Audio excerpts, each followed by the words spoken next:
امام فرماتے نہ جایا کرو دنیا میں کسی کے پاس، نہ مانگا کرو کسی سے، مجھے شرم آتی ہے کہ تم میرے اور کسی سے مانگ رہے ہو، تم یہ بھی مانگتے ہو کہ میں زندہ ہوں، حاضر ہوں، موجود ہوں، تمہیں دیکھ رہا ہوں۔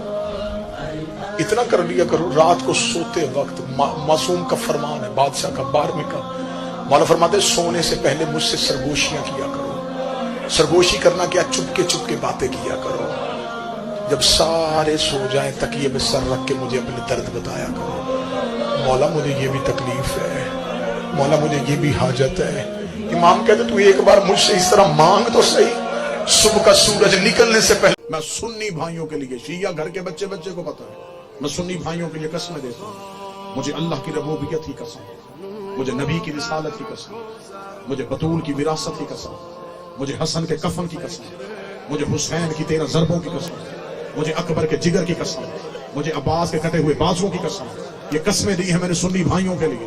اب میں بددعا دیتا ہوں، میں غلط پڑھوں، قیامت والے دن نبی امت میں سے نہ اٹھائے، علی نوکروں میں سے نہ اٹھائے، حسین ماتھلوں میں سے نہ اٹھائے، میرا شمار اللہ یہودیوں کے ساتھ کرے۔ اتنی بڑی بددعائیں دی ہیں اور قسمیں دی ہیں صرف سنی بھائیوں کے چند جملوں کے لیے۔ اتنی بڑی قسم کھا کے میں مظفر کر کے ممبر پہ کہہ رہا ہوں، قتل ہوئی ہے تمہارے نبی کی بیٹی، گھر آ کے مارا ہے مسلمانوں نے پیغمبر کی بیٹی کو۔ قسم میں نے دے دی ہے، قاتل تم تلاش کرنا، رکھنا جا کے مولویوں کے سروں پہ قرآن۔ وہ لوگ کون تھے جنہوں نے دروازے پہ جا کے مارا رسول کی بیٹی؟ دنیا میں رہتے ہوئے آپ میں سے کسی بندے سے پوچھو کہ کون مرنا چاہتا ہے، کوئی بھی ہاتھ نہیں اٹھائے گا، بشمول میرے۔ ہم کہیں گے ہم مرنا نہیں چاہتے، ہم اور جینا چاہتے ہیں، ہم زندگی اور گزارنا چاہتے ہیں۔ پھر انسان مرنا ہی نہیں چاہتا، وہ روح کیسے دیتا ہے؟ میں دکھانے لگا ہوں کہ وہ روح دیتا کیسے۔ یہ کسی مولوی کا تجزیہ نہیں، امام کا فرمان پڑھنے لگا۔ مولا فرماتے ہیں وہ مرد مومن کے قدموں کی طرف آ کے کھڑا ہوتا ہے ملک الموت، اور اس کے پاؤں کے تلووں کے ساتھ اپنے پروں کو مس کرتا ہے۔ جو ہی وہ پروں کو مس کرتا ہے تو مرنے سے پہلے مرد مومن اپنے قدموں کی طرف دیکھتا ہے۔ جب اپنے پاؤں کی طرف دیکھتا ہے تو ملک الموت اسے آسمان کی طرف دیکھنے کا اشارہ کرتا ہے۔ جو ہی وہ اپنی آنکھوں کی پتلیاں آسمان کی طرف کرتا ہے تو علی فرماتے ہم حجابات ہٹا کے اسے اپنا چہرہ دکھاتے ہیں۔ جو ہی ہم اسے اپنا چہرہ دکھاتے ہیں اس کے چہرے پہ ہلکی سی مسکراہٹ آتی ہے۔ جب وہ دوبارہ ملک الموت کی طرف دیکھتا ہے تو ملک الموت کہتا ہے اگر تو چاہے تجھے تیرے مالکوں تک چھوڑاؤں۔ تو جب وہ انہیں دیکھ لیتا ہے پھر اس کا یہاں دیکھنے کو دل ہی نہیں کرتا۔ حضرت آدم کو اللہ نے جنت سے نکالا، لباس چھین لیا۔ شیعہ سنی سارے مانتے ہیں آدم بغیر لباس کے دنیا میں آئے۔ یہی وجہ ہے کہ آدم کی نسل میں سے اب جو بھی دنیا میں آئے گا، آدم سے اللہ نے چھین لیا۔ آج تک آدم کی نسل بغیر لباس کی آتی ہے۔ یہ دو علموں کے درمیان یا مانو یا منواؤ، یا کاٹو پھر یا پھر عقیدے کو قبول کرو۔ آدم کو بغیر لباس کے بھیجا، نسل آدم کو بھی بغیر لباس کے۔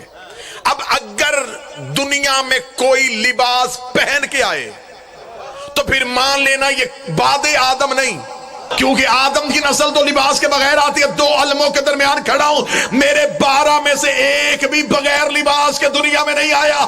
اگر کہو گے دلیل کیا، مرضی کے مولوی کے سر پہ قرآن رکھ کے پوچھنا انہوں نے دنیا میں آتے ہی پہلا کام کیا، وہ کہے گا سجدہ۔ کہنا شرم کر، سجدہ تو بغیر لباس کے ہوتا ہی نہیں۔ آج عیسائی بچہ مسلمانوں کے بچوں سے پوچھتا ہے تمہارا نبی افضل کیا ہمارا عیسیٰ؟ مسلمان بچہ کہتا ہمارا نبی، وہ کہتا قرآن کھول سورہ مریم نکال، ہمارا عیسیٰ 3 دن کا بولا تھا، وہ کہتا ہمارا 3 دن کا جانتا ہے وہ نبی ہے۔ تمہارے نبی کو 40 سال تک نہیں پتا تھا وہ نبی ہے، تو جو 3 دن کا نبی ہو وہ افضل ہوتا ہی، 40 سال کے بعد بنے وہ افضل۔ مسلمان بچہ چپ، کیونکہ نماز جمعہ پڑھنے گیا تھا، اسے یہی عقیدہ پڑھایا گیا، مجلس میں اسے آنے نہیں دیا، شیعہ کے بچے کے ساتھ اس کو دوستی نہیں کرنے دی، وہ خاموش ہو گیا، وہ چپ ہو گیا، وہ ڈر گیا۔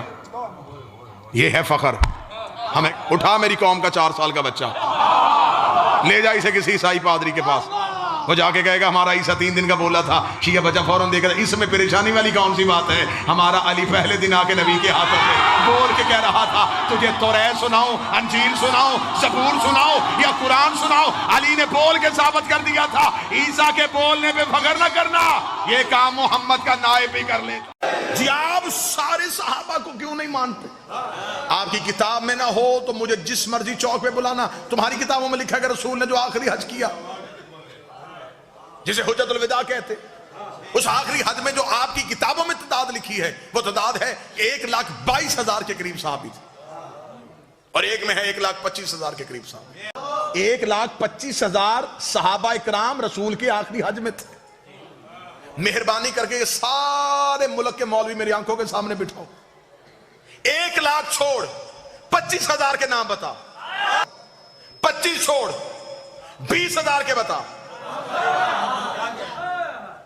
تو جب تو 20,000 صحابی پی کے بیٹھا ہے 2-4 کو ہم چھوڑ دے تو قیامت کہاں سے آئے؟ تو 1,20,000 نام ہضم کر لے اور ڈکار بھی نہ لے. 2-4 کو ہم چھوڑ دے تو ہم کافر.